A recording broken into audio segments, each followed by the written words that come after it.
Hello! What I'm going to show you today, and I've never grown these from seed before, I've always grown them from sets, and these are onions from seed, and I really should do them, so I'm doing them this year.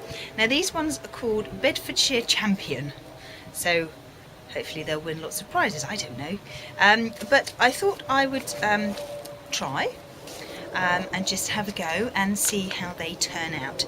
Now you don't sow these straight in the soil, sow them in a seed tray, and then when they get to about the size of a, well, you know when you put your leeks out and they get to about 4 or 6 inches long and they're still quite skinny, when they get to about that size, then they're sort of big enough to put outside. You are very welcome to, you know, to sow them sort of in a nursery bed outside, and then gradually pick them out, you know, sort of thin them out and move them when you want, when they're sort of big enough. But I don't have a nursery bed, so I have little seed trays instead, so that's what I'm going to do. You sow these in March, so in the spring.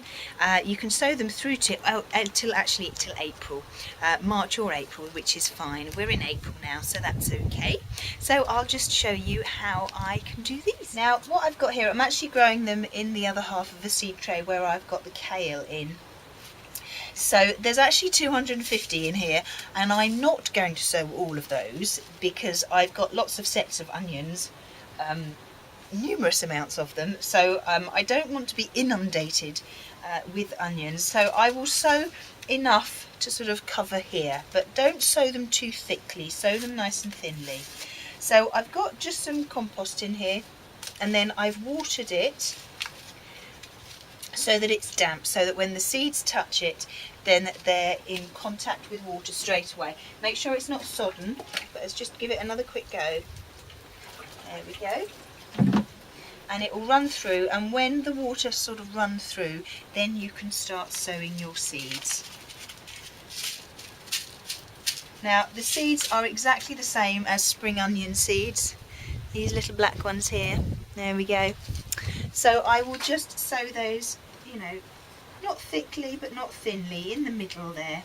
Most probably all the ones I put in my hand actually, which was most probably about 50 I should imagine, which I think is enough. So we'll pop those in there, and then we'll just cover them up with a little bit more compost.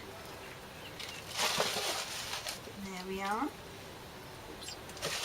Now do make sure that you don't get these confused with spring onions, because biting into a spring onion is fine, but biting into a small, bigger onion is not. It will really make your eyes water. So make sure you label them well, and then you don't get them confused. There we go. Okay, so when they get, as I said, when they get to about 6 inches tall, and it gets nice and warm outside, then you can put them out as you do leeks, but obviously don't put them down in the big sort of hole that you do. But I will show you what to do in another film when we come to do it. So I'll just put a little cover over those, the see-through cover, just to sort of protect them a little bit more. But they should be ready in about August time, you know, the same time that you would normally pull up your onions. So hopefully they'll work just as well, if not better, but we'll have a look. We'll compare, because we like to compare things, don't we? I do have lots of onions down here. I have 100 red ones and goodness knows how many white ones. They seem to go on forever. So I will definitely have enough onions to last us the entire year, if not a little bit longer. Well, give those a go if you would like to, and I hope you found it useful, and I will see you again soon. Bye bye.